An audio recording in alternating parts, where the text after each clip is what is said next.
Ja, hallo. Es gibt sehr viele Sachen hier in Köln, die kennt man meist nur vom Namen her. Ja, okay, am Dom war wahrscheinlich schon jeder, aber wer kennt denn zum Beispiel die Himmelssäule? Wer kennt denn zum Beispiel das Brauhaus in der Salzias? Und darüber hinaus, wer kennt denn die Geschichte dazu? Und das ist das, was wir in unserer Serie Monumente, Kultur und Personen Ihnen näher bringen wollen. Hallo, ich begrüße Sie zu einer neuen Folge von Monumente, Kultur und Personen.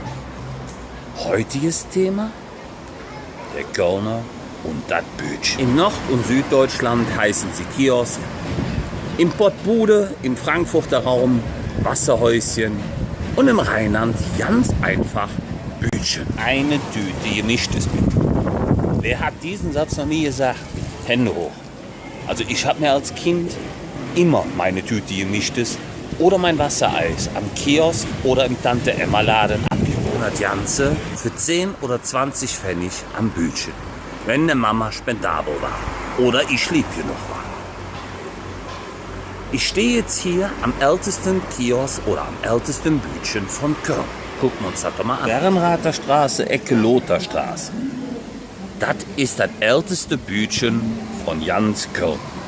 Es wurde 1945 errichtet, wird heute zwar nicht mehr betrieben, aber von den umliegenden Nachbarn gepflegt, gehegt und wie man sieht, auch ordentlich hübsch gehalten.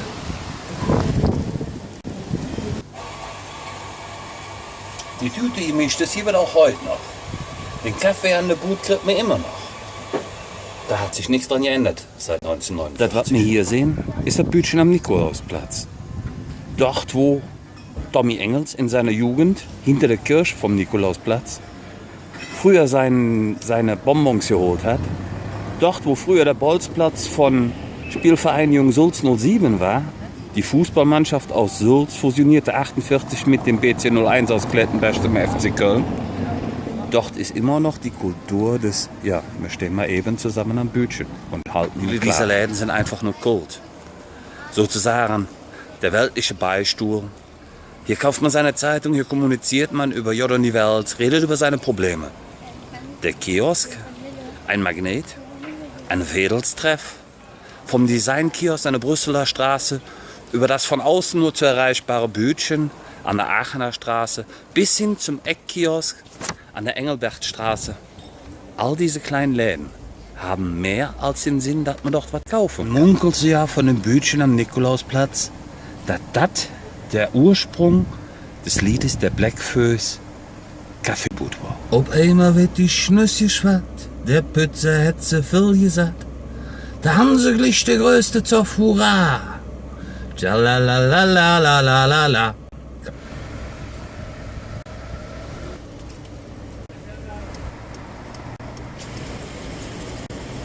Eines der Kultbütchen, das man kennen sollte, das ist in der Mozartstraße 49, ist das Laola-Bütchen. Urig, kultig, man sieht es ihm von außen ja auch an, was das ist. Hier gehen so ja die Jungs von Casala noch einkaufen.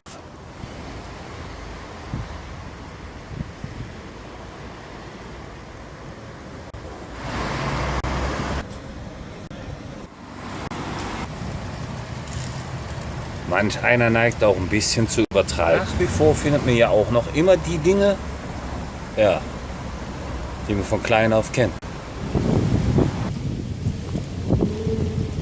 Genau dort am Kaiser-Wilhelm-Ring, wo es reingeht Richtung Mediapark, findet sich auch ein Denkmal zum Thema Kiosk. Wir können es fast mit dem Gras dahinter verwechseln.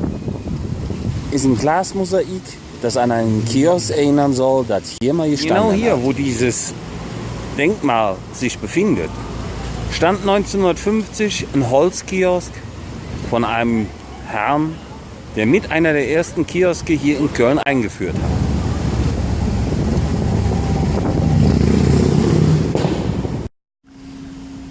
Ich bin mal in das Auto hier, aber draußen war ein bisschen zu windig.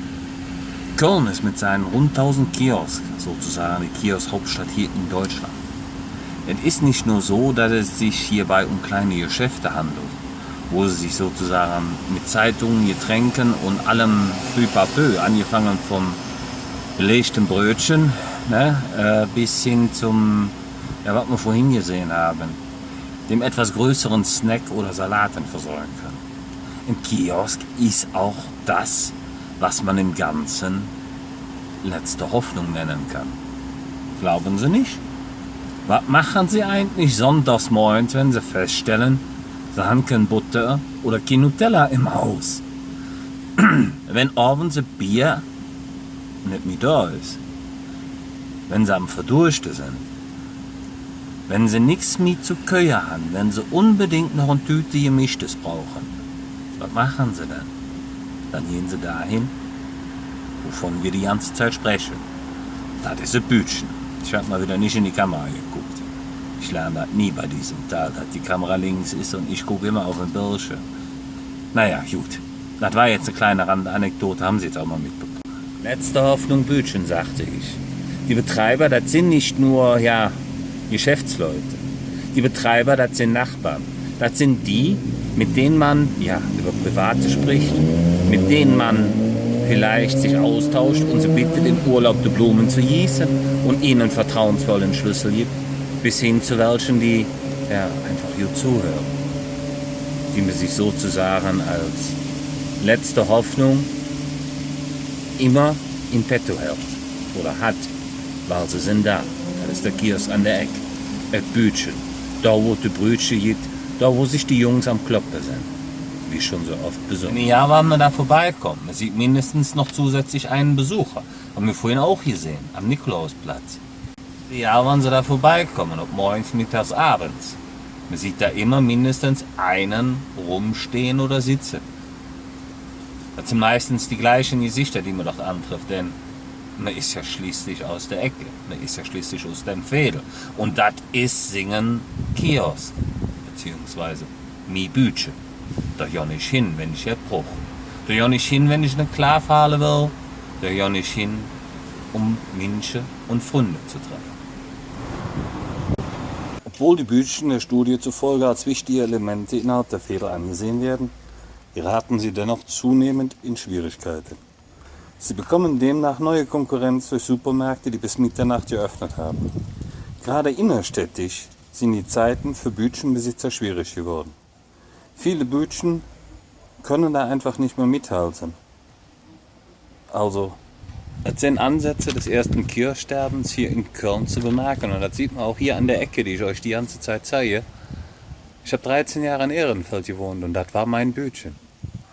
Das hier wird nicht mehr. Ja, das war unsere heutige Sendung Monumente, Kultur und Personen zum Thema der Kölner und sein Bütchen.